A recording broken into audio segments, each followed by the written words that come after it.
Catholic Daily Reflections for Thursday of the second week of Easter.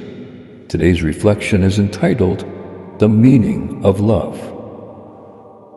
The Father loves the Son and has given everything over to him.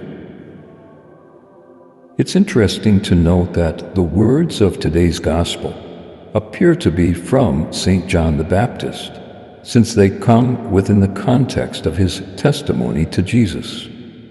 Some commentators, however, suggest that they are words that were actually spoken by Jesus, and that the evangelist inserts them here as a continuation of the testimony of the Baptist, attributing them to St. John.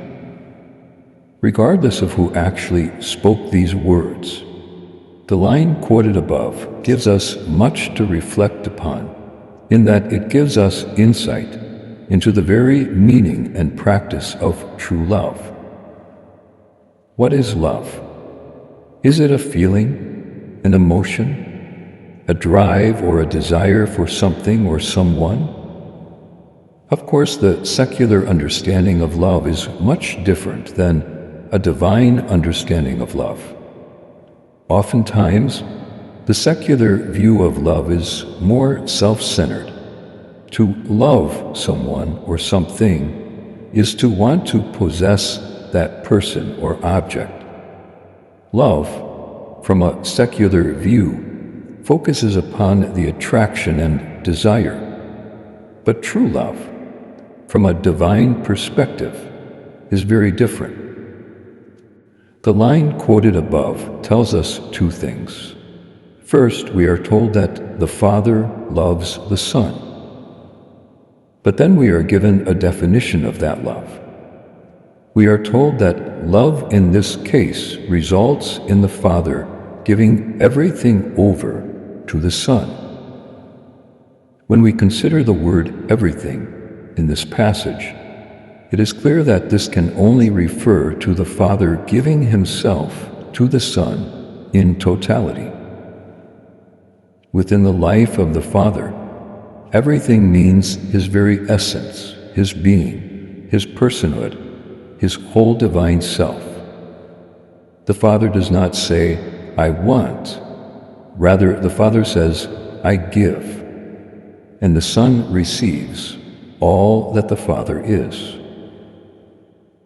Though this is deep and mystical language, it becomes very practical for our lives when we understand that divine love is not about wanting, taking, desiring, feeling, etc.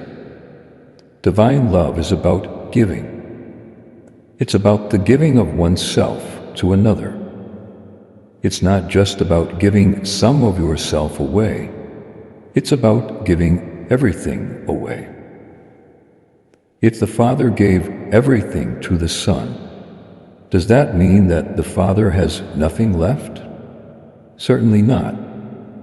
The beautiful nature of divine love is that it is never-ending. The more one gives themselves away, the more they have.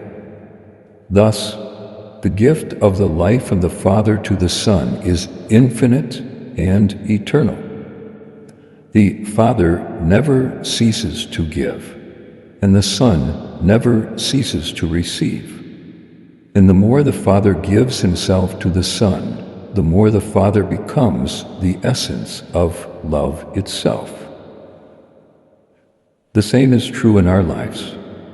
It's easy to fall into the trap of thinking that love should only go so far.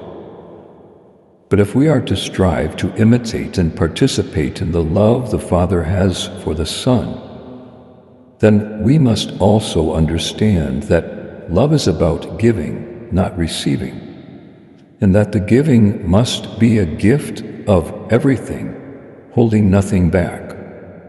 We must give ourselves away to others without counting the cost and without exception. Reflect today upon your view of love. Look at it from a practical perspective as you think about the people whom you are especially called to love with a divine love. Do you understand your duty to give yourself to them completely? Do you realize that giving yourself away will not result in the loss of your life, but in the fulfillment of it? Ponder the divine love that the Father has for the Son and make the radical and holy choice today to strive to imitate and participate in that same love. Let us pray. My loving Lord, the Father has given all to you, and you in turn have given all to the Father. The love you share is infinite and eternal, overflowing into the lives of all your creatures. Draw me into that divine love, dear Lord, and help me to imitate and share in your love by fully giving my life to others. Jesus, I trust in you.